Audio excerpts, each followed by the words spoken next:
અમદાવાદ જિલ્લાના સાણંદ તાલુકામાં આવેલા ફાંગડી ગામમાંથી શંકાસ્પદ કફ સિરપની ખાલી બોટલો મોટી સંખ્યામાં મળી આવતા સમગ્ર વિસ્તારમાં ભારે ચકચાર મચી જવા પામી છે.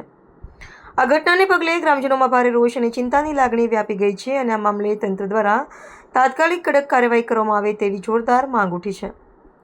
ગામમાંથી આ પ્રકારે કેફી અને કફ સિરપની ખાલી બોટલો મળી આવતા એ બાબત સ્પષ્ટ થાય છે કે ગામના કેટલાક યુવાનો નશાકારક પદાર્થો અને કફ સિરપનો દુરુપયોગ કરી રહ્યા છે.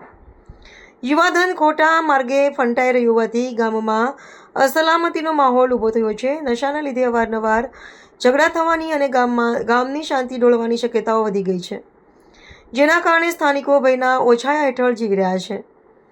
ગામના શાંતિપ્રિય વાતાવરણને જાળવી રાખવા માટે ફાંગડી ગામના ગ્રામજનોએ એકસુરે પોલીસ તંત્ર અને ઉચ્ચ અધિકારીઓને વિનંતી કરી છે કે આ સમગ્ર બાબતે ઘેરી તપાસ હાથ ધરવામાં આવે.